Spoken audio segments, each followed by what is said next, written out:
Hello everyone, welcome to Decam channel. Today we will discuss about SAM 5 TY BSc જેનું organic કેમિસ્ટ્રીનું unit number 3A nucleophilic substitution reaction કેન્દ્ર અનુરાગી વિસ્થાપન પ્રક્રિયાઓ discuss કરતા હતા. એમાં લાસ્ટ લેક્ચરમાં SN1 રિએક્શન ડિસ્કસ કરી. એ સિવાય ઓર્ગેનિક કેમિસ્ટ્રીના SAM 5 થર્ડ યર બીએસસીના ઓર્ગેનિક કેમિસ્ટ્રીનું યુનિટ નંબર 1 જે ઓલરેડી પ્લેલિસ્ટમાં પુટેડ છે, સિક્વન્સમાં લેક્ચર છે, ચેકઆઉટ કરજો. યુનિટ નંબર 2 નો એ પોર્શન 2A પોર્શન બરાબર રિએજન્ટ જે છે તે પણ ઓલરેડી પુટેડ છે. એ સિવાય યુનિટ નંબર 2B રીઅરેન્જમેન્ટ એ પણ પુટેડ છે. એ સિવાય 3B પોર્શન આ યુનિટનો બી પોર્શન એ બી પુટેડ છે એન્ડ 4B હેટ્રોસાયક્લિક કમ્પાઉન્ડ. તો ઓલરેડી ઓર્ગેનિક કેમિસ્ટ્રીના મેક્સિમમ લેક્ચર પુટેડ છે બરાબર. તો આજે ડિસ્કસ કરવાનું છે SN2 reaction substitution nucleophilic bimolecular reaction દ્વિઆણ્વીય, જનરલી ગુજરાતીમાં કહેવાશે દ્વિઆણ્વીય કેન્દ્ર અનુરાગી રિએક્શન નું ડિસ્કશન કરવાનું છે. તો એની રિએક્શન જોવાની છે, મેકેનિઝમ કઈ રીતના કામ કરે છે એનું ડિસ્કશન કરવાનું છે. તો સૌથી પહેલા SN2 પ્રક્રિયા જેને દ્વિઆણ્વીય કેન્દ્ર અનુરાગી પ્રક્રિયા કહેવામાં આવે છે. તો દ્વિઆણ્વીય કેન્દ્ર અનુરાગી પ્રક્રિયાની સૌથી પહેલા જોઈશું રિએક્શન. તો રિએક્શનમાં છે સિમ્પલ કે પ્રાઇમરી હાલાઇડ લેવાનો છે મિથાઇલ બ્રોમાઇડ બરાબર. Methyl bromide. તો મિથાઇલ બ્રોમાઇડની કેન્દ્ર અનુરાગી પ્રક્રિયક પ્રબળ કેન્દ્ર અનુરાગી પ્રક્રિયક સાથે રિએક્શન કરવામાં આવે એપ્રોટિક સોલ્વન્ટ એટલે કે પ્રોટિક સોલ્વન્ટ નહીં એવા સોલ્વન્ટની હાજરીમાં બરાબર. તો જળ વિભાજન કરવામાં આવે કોની હાજરીમાં? પ્રબળ બેઝની હાજરીમાં. આમાં બેઝમાંથી ન્યુક્લિયોફાઇલ જનરેટ થશે કેન્દ્ર અનુરાગી અથવા ન્યુક્લિયોફાઇલ કહી શકીશું. કેન્દ્ર અનુરાગી લખું મેં તો કેન્દ્ર અનુરાગી કેન્દ્ર તરફ અનુરાગ ધરાવે એવી રિએક્શન કેન્દ્રમાં એટલે કે ન્યુક્લિયસના કેન્દ્રમાં જનરલી પોઝિટિવ ચાર્જ હોય તો પોઝિટિવ ચાર્જ તરફ એટ્રેક્ટ થાય એવી રિએક્શન છે બરાબર. તો થશે શું કે કેન્દ્ર અનુરાગી પ્રક્રિયકની હાજરીમાં જ્યારે પ્રક્રિયા થશે તો ફોર્મેશન થશે અહીંયા ભાઈમાં મિથાઇલ બ્રોમાઇડ થી ફોર્મેશન થશે. આ બોન્ડનું બ્રેક થશે અને એની જગ્યાએ એડ થશે ન્યુક્લિયોફાઇલ. ન્યુક્લિયોફાઇલ તરીકે આપણી જોડે છે કોણ? OH ગ્રુપ છે. તો આપણને મળશે પ્રોડક્ટ મેથેનોલ બરાબર.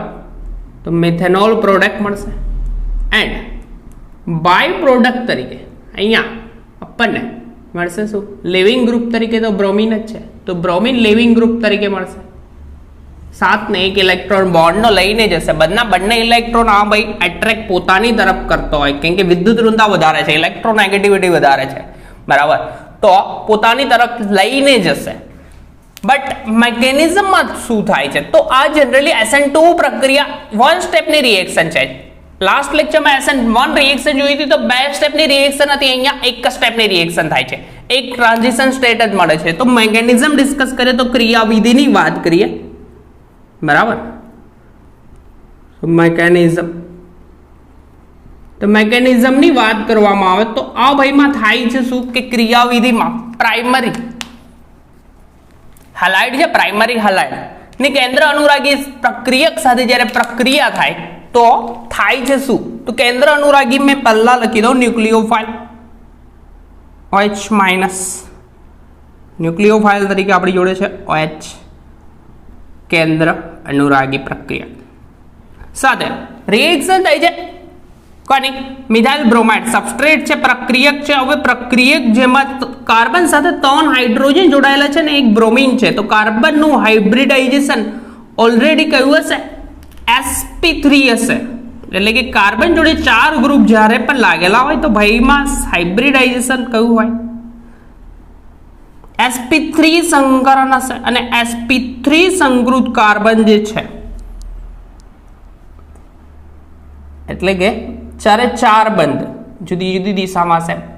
આ બ્રોમિન અને હાઇડ્રોજન બોર્ડના સમતલમાં એ સિવાય એક બિહાઇન્ડ ધી પ્લેન એટલે કે પાછળની સાઈડ અને એક સમતલની આગળની સાઈડ મિથાઇલ બ્રોમાઇડ જ છે, બરાબર. હવે જ્યારે પણ એટેક કરશે એટલે કે આ રિએક્શન એક સ્ટેપની રિએક્શન છે, તો એક સ્ટેપની રિએક્શનમાં થાય છે શું, એક જ ટ્રાન્ઝિશન સ્ટેટ મળે છે. કેમ? એનું રીઝન કન્ટિન્યુ રિએક્શન જોઈશું, એમાં જોઈશું.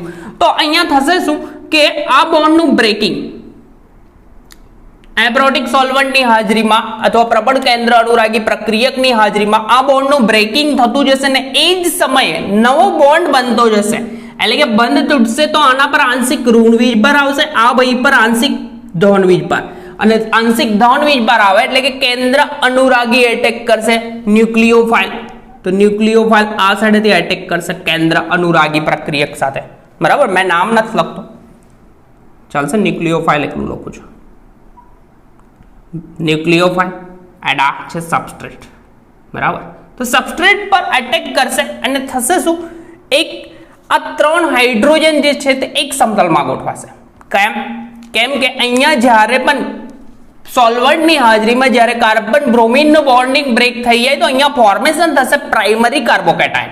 હવે પ્રાઇમરી કાર્બોકેટાયન ફોર્મ થાય તો પ્રાઇમરી કાર્બોકેટાયન અનસ્ટેબલ છે. જ્યારે ટર્શરી એલામાં SN1 માં ટર્શરી કાર્બોકેટાયન તો એ ભાઈ સ્ટેબલ હતો ડ્યુ ટુ હાઇપર કોન્જ્યુગેશન અને ઇન્ડક્ટિવ ઇફેક્ટના કારણે આ સ્ટેબલ થાય છે, આ સ્ટેબલ છે. પરંતુ આપણે જે આ લીધો છે પ્રક્રિયક પ્રાઇમરી કાર્બોકેટાયન અહીંયા ફોર્મ થશે, મિથાઇલ કાર્બોકેટાયન ફોર્મ થાય તો પ્રાઇમરી કાર્બોકેટાયન મિથાઇલ જ થશે, પ્રાઇમરી બી નહીં થાય. કેમ કે કાર્બન સાથે એક પણ કાર્બન નથી જોડ્યો, તો મિથાઇલ કાર્બોકેટાયન જોડાયેલો ફોર્મ થશે મિથાઇલ કાર્બોકેટાયન. તો સૌથી અનસ્ટેબલ છે, અસ્થાયી છે, એટલે કે ફોર્મ થશે શું અહીંયા પ્રથમ સ્લો સ્ટેપ, ધીમા તબક્કામાં, બરાબર. આ સ્ટેપ ધીમું હશે. બોન્ડ બનવાની પ્રોસેસ અને બોન્ડ તૂટવાની પ્રોસેસ એક જ થશે. એટલે કે તે સમયે આ કાર્બન સાથે જોડાયેલા 3 હાઇડ્રોજન છે તો એક સમતલમાં ગોઠવાશે, એટલે 120 ડિગ્રીના એંગલ પર ગોઠવાશે. કઈ રીતના? કાર્બન સાથે એક હાઇડ્રોજન આ સમતલમાં આવી જશે, આ બીજો હાઇડ્રોજન સમતલની પાછળની સાઈડે જશે. ડોટેડ લાઈન કરી દો. અને ત્રીજો હાઇડ્રોજન સમતલની આગળની સાઈડે આવશે. એટલે કે ઓલરેડી ગોઠવાશે કેવા એક જ સમતલમાં. અને બીજી વસ્તુ થાય છે શું કે આ કાર્બન એન્ડ બ્રોમિનનું બોન્ડિંગ બ્રેક થશે. એટલે કે કાર્બન બ્રોમિનનું બોન્ડિંગ બ્રેક જેવું થાય, બ્રેક ઓલરેડી થતું નથી, બરાબર. તો બોન્ડિંગ બ્રેક થવામાં થશે શું કે આ બંધના ઇલેક્ટ્રોન લઈને જશે, એટલે કે આંશિક ઋણ વીજભાર તો અહીંયા ક્રિએટ થશે આંશિક ધન વીજભાર, અને જેવો આંશિક ધન વીજભાર ક્રિએટ થાય એટલે કે ન્યુક્લિયોફાઇલ કેન્દ્ર અનુરાગી પ્રક્રિયક બીજી સાઈડેથી એટેક કરે, વિરુદ્ધ સાઈડેથી કરે. કેન્દ્ર અનુરાગી તરીકે આપણી જોડે છે OH- આંશિક ઋણ વીજભાર. તો આ જે ફોર્મ થયું જેને સંક્રાંતિ અવસ્થા અથવા ટ્રાન્ઝિશન સ્ટેટ કહેવામાં આવે છે. શું કહેવામાં આવે છે? સંક્રાંતિ અવસ્થા.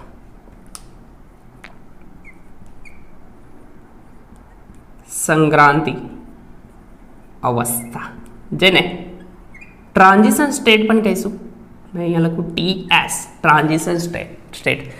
આ જે સમય હોય છે ટ્રાન્ઝિશન સ્ટેટનો એટલે કે સંક્રાંતિ અવસ્થાનો 10⁻⁶ સેકન્ડ જેટલો ખૂબ જ ઓછો સમય હોય છે, બરાબર. અને જેવો એડ થાય અને અહીંયા આ બીજી સાઈડેથી આ લિવિંગ ગ્રુપ બંધના ઇલેક્ટ્રોન લઈને જશે અને આપણને ફાઇનલ પ્રોડક્ટ આપશે. કોણ? આ સાઈડે જોડાશે OH ને બીજી સાઈડે બોન્ડિંગ બની જશે તો આ હાઇડ્રોજન એરેન્જ થશે તો ઊંધા થશે.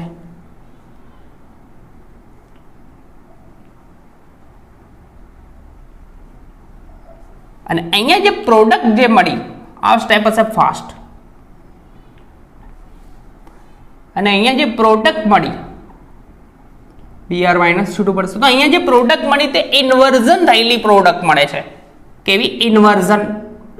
ઇન્વર્ઝન એટલે કે જે પ્રક્રિયક અથવા સબસ્ટ્રેટ લીધેલો તેના કરતા તદ્દન વિરુદ્ધ પ્રકારની પ્રોડક્ટ મળે છે. એનું રીઝન કે અહીંયા એક પહેલી વસ્તુ કે SN2 જ્યારે પ્રક્રિયા થાય, SN2 રિએક્શન થાય મેકેનિઝમમાં, તો બોન્ડ બ્રેકિંગ એટલે કે બંધનું વિભાજન અને નવા બંધનું બનવું આ એક જ તબક્કામાં થાય છે. અને આ જે તબક્કો છે તેને ટ્રાન્ઝિશન સ્ટેટ કહેવામાં આવે છે. અને પ્રાઇમરી હેલાઇડ અને કેન્દ્ર અનુરાગી પ્રક્રિયક, બીજી વસ્તુની વાત કરીએ કે આ પ્રાઇમરી હેલાઇડ છે, પ્રાથમિક હેલાઇડ મિથાઇલ બ્રોમાઇડ છે, તે શું છે? પ્રાથમિક હેલાઇડ છે. પ્રાથમિક હેલાઇડ, બરાબર. પ્રાથમિક હેલાઇડ અને કેન્દ્ર અનુરાગી પ્રક્રિયક એટલે કે જ્યારે કેન્દ્ર અનુરાગી પ્રક્રિયક પ્રાથમિક હેલાઇડ સાથે રિએક્શન કરે એટલે કે એટેક કરે છે તો તદ્દન વિરુદ્ધ સાઈડેથી, એટલે કે આ લિવિંગ ગ્રુપ છે તો લિવિંગ ગ્રુપ જ્યારે લીવ થાય એટલે કે દૂર થતું હોય તો એના પર ચાર્જ કયો થાય? Minus charge. અને આ કેન્દ્ર અનુરાગી પ્રક્રિયકનો ચાર્જ કયો છે?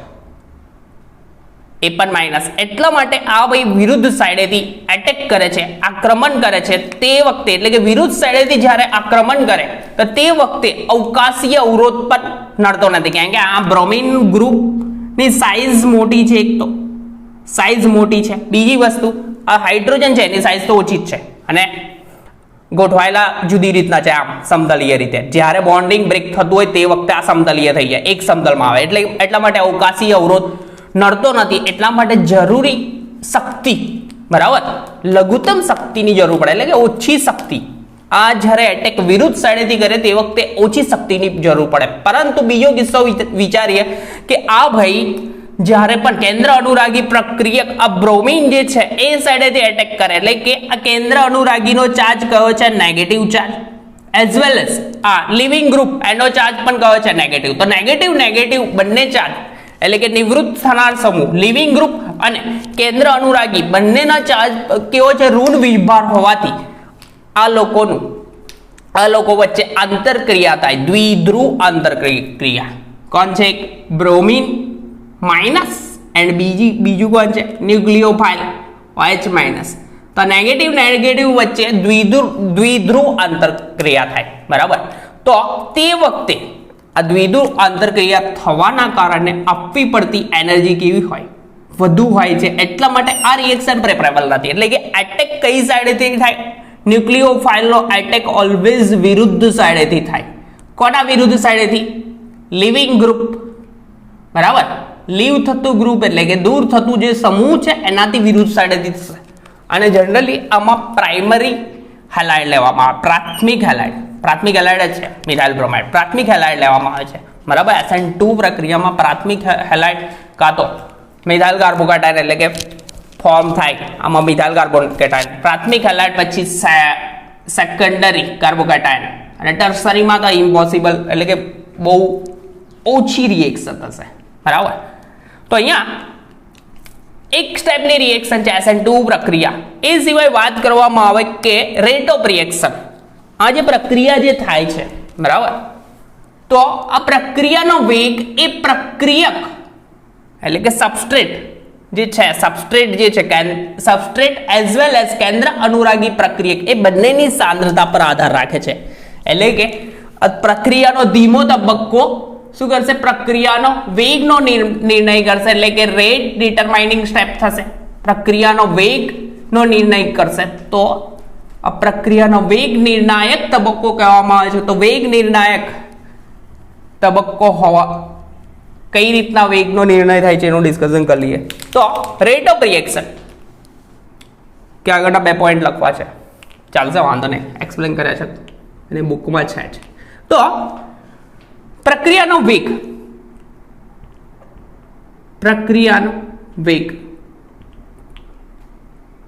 જેને સ્મોલ r વડે દર્શાવવામાં આવે છે. તો આ ભાઈ પ્રક્રિયાનો વેગ ચલે છે સબસ્ટ્રેટની સાંદ્રતા, સબસ્ટ્રેટ એટલે કે પ્રક્રિયકની સાંદ્રતા એઝ વેલ એઝ ન્યુક્લિયોફાઇલની સાંદ્રતા, બરાબર. તો બંનેની ઘાતમાં એક આવશે, બરાબર. સબસ્ટ્રેટ એટલે કે પ્રક્રિયકની સાંદ્રતા એઝ વેલ એઝ ન્યુક્લિયોફાઇલની સાંદ્રતા પર આધાર રાખતો હોવાથી r ચલે છે K**. સબસ્ટ્રેટ તરીકે કોણ છે આપણી જોડે? મેથાઇલ બ્રોમાઇડ એઝ વેલ એઝ ન્યુક્લિયોફાઇલ તરીકે OH માઇનસ. તો બંનેની સાંદ્રતા પર આધાર રાખતો હોવાથી આ પ્રક્રિયા જે છે તેને દ્વિઆણ્વીય કેન્દ્ર અનુરાગી પ્રક્રિયા કહેવામાં આવે છે.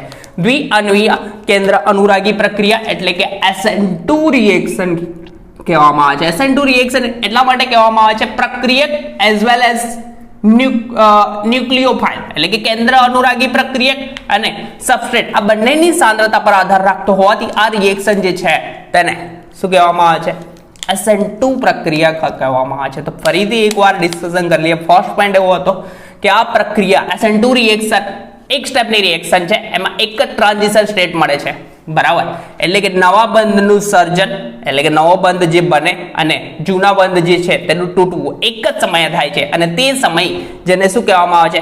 ટ્રાન્ઝિશન સ્ટેટ એટલે કે સંક્રાંતિ અવસ્થા. આ પોઈન્ટ નંબર 1 થશે. સેકન્ડ પોઈન્ટમાં ડિસ્કશન કરવાનું છે કે આમાં ન્યુક્લિયોફાઇલ જે એટેક કરે છે, પ્રાથમિક હેલાઇડ પર ન્યુક્લિયોફાઇલ કેન્દ્ર અનુરાગી પ્રક્રિયા જે એટેક કરે છે તે કાર્બન બ્રોમિન બંધનું બ્રેકિંગ થતું હોય તેના તદ્દન વિરુદ્ધ બાજુએથી એટેક કરે છે અને અવકાશ કેમ આ રીતનું થાય છે? કેમ કે આમાં અવકાશીય અવરોધ ના આવે અને બીજું આ માટે જરૂરી શક્તિ એટલે કે સ્ટેરિક હિન્ડરન્સ નહીં હોય. શું ના હોય? અવકાશીય અવરોધ અથવા સ્ટેરિક હિન્ડરન્સ ન હોવાના કારણે લઘુત્તમ શક્તિની જરૂર પડે છે, બરાબર. અને ત્રીજો પોઈન્ટ ડિસ્કસ કરવાનો છે રેટ ઓફ રિએક્શન, પ્રક્રિયાનો વેગ. તો પ્રક્રિયાનો વેગ એઝ ન્યુક્લિયોફાઇલ કેન્દ્ર અનુરાગી એઝ વેલ એઝ સબસ્ટ્રેટ, બરાબર. પ્રાઇમરી હેલાઇડ એટલે કે સબસ્ટ્રેટ એટલે કે પ્રક્રિયક આ બંનેની સાંદ્રતા પર આધાર રાખતો હોવાથી આ જે પ્રક્રિયા જે છે તેને દ્વિઆણ્વીય, બરાબર, બાયોમોલેક્યુલર ન્યુક્લિયોફિલિક સબસ્ટિટ્યુશન રિએક્શન કહેવામાં આવે છે. SN2 substitution nucleophilic substitution reaction but કઈ બાયોમોલેક્યુલર એટલે કે બે અણુની સાંદ્રતા પર આધાર રાખતી હોવાથી SN2 રિએક્શન કહેવામાં આવે છે, બરાબર. એનાથી આગળ ફોર્થ પોઈન્ટની વાત કરવામાં આવે કે જ્યારે કેન્દ્ર અનુરાગી પ્રક્રિયક કાર્બન સાથે જ્યારે બંધ બનાવે, કેન્દ્ર અનુરાગી એટલે કે ન્યુક્લિયોફાઇલ જ્યારે કાર્બન સાથે બંધ બનાવે છે ત્યારે આ ભાઈમાં કાર્બન બ્રોમિન નો બંધ કેવો? આ બંધ નિર્બળ બનતો જાય.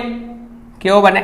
નિર્બળ એટલે કે તૂટવાની શરૂઆત થઈ જાય અને એ જ સમયે નવો બોન્ડ બનવાની શરૂઆત થાય અને તે સમયે આ ત્રણ હાઇડ્રોજન સમતલીય રીતે ગોઠવાય. સમતલીય એટલે કે લાસ્ટ લેક્ચરમાં પણ ડિસ્કશન કર્યું હતું. એક જ સમતલમાં આ રીતના ગોઠવાશે, આમ ગોઠવાશે, દેખાય છે? આમ 3 હાઇડ્રોજન ગોઠવાશે એન્ડ એક સાઈડેથી અહીંયા એટેક કરશે કોણ? ન્યુક્લિયોફાઇલ એટેક કરશે. તે જ સમયે આ બ્રોમિનનું ડિવાર્ટ એટલે કે બ્રોમિનનું બોન્ડ બ્રેક થવાનું શરૂઆત થઈ જશે. એટલે કે ન્યુક્લિયોફાઇલ અને લિવિંગ ગ્રુપ પરસ્પર કેવા? આ સમતલને લંબ ગોઠવાય છે, એવો પોઈન્ટ છે. પોઈન્ટ નંબર 4 છે. પોઈન્ટ નંબર 4 માં આટલું ડિસ્કશન છે. એ સિવાય વધારે ડિસ્કશન છે નહીં. તો આથી SN2 રિએક્શન અને એક લાસ્ટ ડિસ્કશન બાકી છે.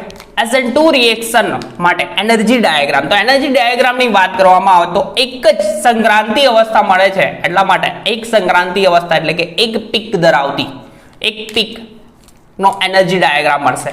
તો કેવો પડશે એનું ડિસ્કશન કરીએ. અહીંયા રબ કરી લો, અપ સાઈડ જ, આખું રબ નહીં કરું, રિએક્શન તો રવા દઈએ. તો SN2 પ્રક્રિયાની વાત કરવામાં આવે તો પહેલો પોઈન્ટનું ડિસ્કશનમાં હતું શું? એક સાથે નવા બંધનું બનવું અને લિવિંગ ગ્રુપનો બંધ તૂટવો, એક સાથે નવા બંધનું નિર્માણ અને બંધ તૂટવાની પ્રક્રિયા એક સાથે થાય છે અને આ જે પ્રક્રિયા થાય છે તે પ્રક્રિયાને શું કહેવામાં આવે? તે પ્રક્રિયા કયા દરમિયાન મળે છે? ટ્રાન્ઝિશન સ્ટેટ એટલે કે સંક્રાંતિ અવસ્થા કહેવામાં આવે છે. એન્ડ ન્યુક્લિયોફાઇલ ઓલવેઝ એટેક કરશે કોનો? લિવિંગ ગ્રુપની ઓલવેઝ સામેની સાઈડે એટલે કે વિરુદ્ધ સાઈડેથી એટેક કરે. વિરુદ્ધ સાઈડેથી એટેક એટલા માટે કરે છે કારણ કે અવકાશીય અવરોધ ઓછો નડે અને બીજી વસ્તુ અવકાશીય અવરોધ એન્ડ એઝ વેલ એઝ ન્યુક્લિયોફાઇલનો ચાર્જ અને બ્રોમિનનો ચાર્જ, બરાબર, બંનેનો કેવો? નેગેટિવ ચાર્જ છે. નેગેટિવ ચાર્જ હોવાના કારણે દ્વિધ્રુવ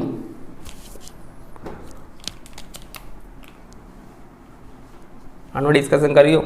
દ્વિધ્રુવ અપાકર્ષણ ના થાય એટલા માટે અપાકર્ષણ થાય તો એનર્જી વધારે આપવી પડે એટલે કે ઓછી એનર્જી આપીને રિએક્શન થાય એ પ્રમાણે એનું થાય સેટ, બરાબર. તો સામેથી એટેક કરે છે અને જે પ્રોડક્ટ મળે છે તે ઇન્વર્ઝન થયેલી મળે છે એટલે કે વ્યસ્ત રૂપ નિપજ મળે છે. કેવી? વ્યસ્ત નિપજ મળે છે. કેમ? જે સ્ટાર્ટિંગ મટીરિયલ લીધું છે આ સાઈડનું જે હાઇડ્રોજન આ સાઈડે ગોઠવાયેલા આખું ઉલટા થઈ જશે, એટલા માટે વ્યસ્ત રૂપ નિબંધ મળે છે, ઇન્વર્ઝન થયેલી નિબંધ મળે છે, બરાબર. એ સિવાય ત્રીજો પોઈન્ટ એવું કહે છે rate of reaction. Rate of reaction સબસ્ટ્રેટની સાંદ્રતાનું concentration and as well as ન્યુક્લિયોફાઇલનું કોન્સન્ટ્રેશન એઝ વેલ એઝ સબસ્ટ્રેટનું કોન્સન્ટ્રેશન આ બંનેની સાંદ્રતા પર આધાર રાખતો હોવાથી આ રિએક્શનને બાયમોલેક્યુલર સબસ્ટિટ્યુશન રિએક્શન એટલે કે દ્વિઆણ્વીય કેન્દ્ર અનુરાગી પ્રક્રિયા કહેવામાં આવે છે. અને લાસ્ટ જે પોઈન્ટ છે જે જ્યારે ન્યુક્લિયોફાઇલ સબસ્ટ્રેટ પર એટેક કરે છે તો તેમાં રહેલા 3 હાઇડ્રોજન જે છે તે 120 બોન્ડ એંગલે ગોઠવાય છે. 120 એટલે કે આમાં હાઇબ્રિડાઇઝેશન લગભગ sp2 માં કન્વર્ઝન થાય, બરાબર, તો સમતલીય ગોઠવાય. અને સમતલીય ગોઠવાય કારણ કે આનું હાઇબ્રિડાઇઝેશન sp3 થશે, સમતલીય ગોઠવાય. અને એ સમતલને લંબ રૂપે ન્યુક્લિયોફાઇલ હોય અને બીજી સાઈડે કોણ હશે? લિવિંગ ગ્રુપ એટલે કે બ્રોમિન હશે, બરાબર. અને આ પ્રક્રિયાની વાત કરવામાં આવે તો એનર્જી ડાયાગ્રામ, શક્તિ આલેખ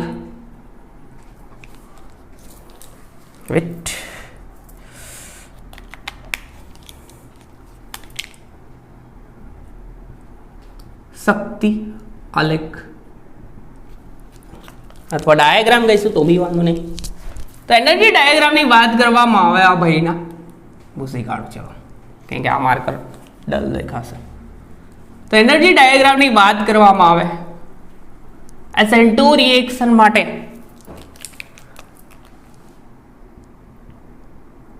SN2 રિએક્શન માટે એનર્જી ડાયાગ્રામ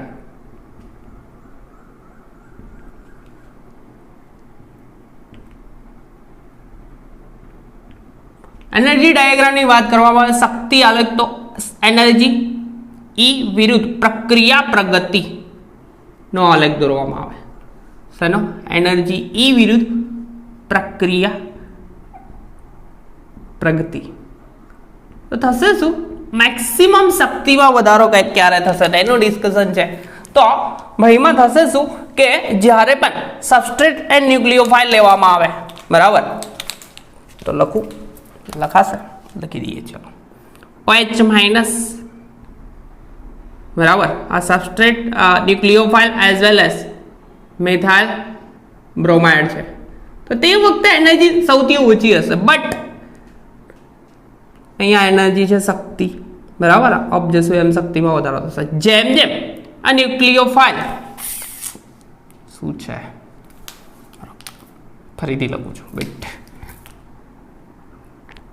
મેથાઇલ બ્રોમાઇડ, જેમ જેમ આ ન્યુક્લિયોફાઇલ એટેક એટલે કે ન્યુક્લિયોફાઇલ કેન્દ્ર અનુરાગી વિરુદ્ધ સાઈડેથી એટલે કે લિવિંગ ગ્રુપના વિરુદ્ધ સાઈડેથી એટેક કરતો જાય એટલે કે એક બોન્ડ તૂટતો જાય અને એક બોન્ડ બને, તે વખતે એનર્જીમાં મેક્સિમમ વધારો થાય છે. અને એ જે મેક્સિમમ વધારો છે તેને શું કહેવામાં આવે છે? Transition state.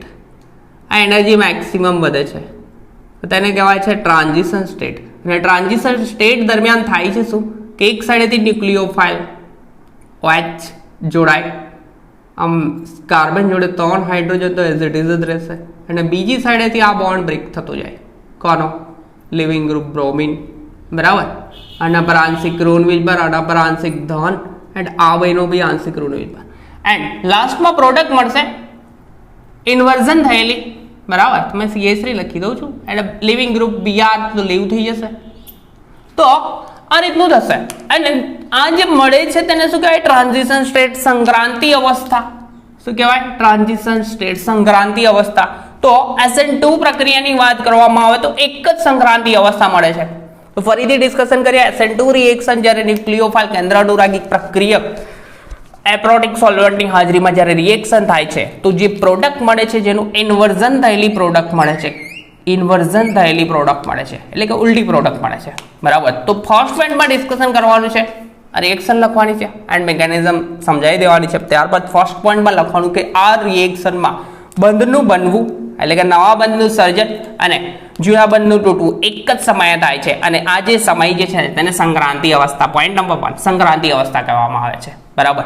બીજો પોઈન્ટ ડિસ્કશન કરવાનો છે કે જ્યારે ન્યુક્લિયોફાઇલ એટેક કરે છે ત્યારે લિવિંગ ગ્રુપના સામેની સાઈડ એટલે કે વિરુદ્ધ સાઈડેથી એટેક કરે છે, કારણ કે અવકાશીય અવરોધ એટલે કે સ્ટેરિક એન્ડરન્સ સૌથી ઓછું હોય, બરાબર. અને સ્ટેરિક ઇન્ડરન્સ એટલે કે અવકાશીય અવરોધ ઓછો હોવાના કારણે ઓછી એનર્જી આપવી પડે છે, એટલે કે લો એનર્જીએ લઘુત્તમ એનર્જીએ આ રિએક્શન થઈ અને આપણને આ સંક્રાંતિ અવસ્થાને ડાયરેક્ટલી પ્રોડક્ટ મળશે, એટલે કે લઘુત્તમ આ એનર્જી સૌથી ઓછી આપવી પડે અને રિએક્શન એવું જ પ્રિફર કરે કે એનર્જી એને ઓછી જ આપવી પડે, બરાબર. તો ઓછી એનર્જી આ રિએક્શન થાય. જો સપોઝ જો ન્યુક્લિયોફાઇલ જો વિરુદ્ધ સાઈડેથી એટલે કે આ સાઈડેથી એટેક કરતો લિવિંગ ગ્રુપ સાઈડેથી, તો તે વખતે શું થતું, અને આ ભાઈનો ચાર્જ બી નેગેટિવ અને લિવિંગ ગ્રુપનો ચાર્જ નેગેટિવ, બરાબર. તો દ્વિધ્રુવ રિએક્શન થતી, પ્રક્રિયા થતી, તે એટલા માટે આ પ્રક્રિયાના કારણે આપવી પડતી એનર્જી કેવી હોત, વધારે હોત. તો વધારે એનર્જી પ્રેફરેબલ નથી, એટલે કે આ રિએક્શન આ સાઈડેથી એટેક કરે જ નહીં, તો વિરુદ્ધ સાઈડેથી એટેક કરે અને વિરુદ્ધ સાઈડેથી એટેક કરી અને ઇન્વર્ઝન થયેલી પ્રોડક્ટ મળે. પોઈન્ટ નંબર 3, આ પ્રક્રિયા જે છે તે બે પ્રક્રિયા, એક ન્યુક્લિયોફાઇલ કેન્દ્ર અનુરાગી પ્રક્રિયક એઝ વેલ એઝ બીજો ભાઈ આપણો સબસ્ટ્રેટ, આ બંનેની સાંદ્રતા પર આધાર રાખતી હોવાથી આ જે પ્રક્રિયા છે બે પ્રક્રિયકની સાંદ્રતા પર આધાર રાખતી હોવાથી SN2 રિએક્શન કહેવામાં આવે છે, બરાબર. રેટ ઓફ રિએક્શન ચલે છે સબસ્ટ્રેટની સાંદ્રતા એઝ વેલ એઝ ન્યુક્લિયોફાઇલની સાંદ્રતા, એટલે કે બંને ભાઈઓની સાંદ્રતા, બંનેની ઘાતાંક એક એક લખી શકું, બંનેની સાંદ્રતા પર આધાર રાખતો હોવાથી રેટ ઓફ રિએક્શન, બરાબર, પ્રક્રિયાનો વેગ એ ધીમો તબક્કો નિર્ણય કરશે. તો આ બેની સાંદ્રતા અને આ બેની સાંદ્રતા બંનેની સાંદ્રતા પર આધાર રાખતી હોવાથી SN2 રિએક્શન કહેવામાં આવે છે. એ સિવાય બીજી વસ્તુ થાય કે જ્યારે પણ કેન્દ્ર અનુરાગી સબસ્ટ્રેટ પર એટેક કરે છે તે વખતે 3 હાઇડ્રોજન એકબીજાને 120 ડિગ્રીના એંગલ પર ગોઠવાય છે, બરાબર. 120 ડિગ્રી એટલે કે એકદમ સમતલીય. એન્ડ લિવિંગ ગ્રુપ છે તેનાથી લિવિંગ ગ્રુપ અને ન્યુક્લિયોફાઇલ એકબીજાને કેવી લંબ રૂપે હોય છે, લંબ રૂપે એટલે કે આ સમતલને લંબ રૂપે રિએક્શન કરે છે, એટલે કે આ લીવ થતું હોય એઝ વેલ એઝ આનું બોન્ડિંગ બનતું હોય, બરાબર. તો આ છે ચોથો પોઈન્ટ. અને એનર્જી ડાયાગ્રામની વાત કરીએ તો એક જ ટ્રાન્ઝિશન સ્ટેટ મળે છે, એટલા માટે એક જ સંક્રાંતિ અવસ્થા ધરાવતી આ રિએક્શન છે, SN1 બે સ્ટેપની રિએક્શન છે, બરાબર. અને આમાં સંક્રાંતિ અવસ્થા એટલા માટે મળે છે કારણ કે આ પ્રાઇમરી હેલાઇડમાંથી ફોર્મેશન થાય શું, પ્રાઇમરી કાર્બોકેટાયન. અહીંયા તો મેથાઇલ લીધું છે, તો મેથાઇલ કાર્બોકેટાયન અને મેથાઇલ કાર્બોકેટાયન અનસ્ટેબલ છે, પરંતુ લાસ્ટમાં SN1 માં જોયું તો ટર્શરી કાર્બોકેટાયન ક્રિએટ થતો હતો, તો એ ટર્શરી કાર્બોકેટાયન ઇન્ડક્ટિવ ઇફેક્ટ, પ્રેરક અસર એઝ વેલ એઝ હાઇપર કોન્જ્યુગેશનના કારણે સૌથી સ્ટેબલ બને છે, એટલા માટે આમાં સંક્રાંતિ અવસ્થા મળે છે, બરાબર છે. એન્ડ ઓવર ધ આ રિએક્શનમાં કંઈ છે નહીં એટલું, બરાબર. આ સિવાયનું SN1 એન્ડ SN2 આ ઇમ્પોર્ટન્ટ રિએક્શન છે, બંને ઇમ્પોર્ટન્ટ છે. એ સિવાય આપણી ચેનલમાં એનાલિટિકલ કેમિસ્ટ્રીનું unit number 1 UV spectrum as well as IR spectroscopy એ બંને પ્લેલિસ્ટમાં પોટેડ છે, બરાબર. તો ચેકઆઉટ કરજો, એકદમ સિક્વન્સમાં લેક્ચર્સ છે. તો અને લેક્ચર્સના મેક્સિમમ શેર કરજો અને આપણી ચેનલ પર ફર્સ્ટ ટાઈમ આવ્યા હોય તો ભાઈ રેડ બટન પર ક્લિક કરો અને ચેનલને સબસ્ક્રાઇબ કરો. લેક્ચર કન્ટિન્યુમાં આવતા રહેશે. તો નેક્સ્ટ લેક્ચરમાં ડિસ્કસ કરીશું stereochemistry, SN1 and as well as SN2 રિએક્શનનું સ્ટીરિયો કેમિસ્ટ્રી એટલે કે અવકાશ રસાયણનું ડિસ્કશન કરીશું. ત્યાં સુધી કન્ટિન્યુમાં પ્રિપેર કરતા રહો.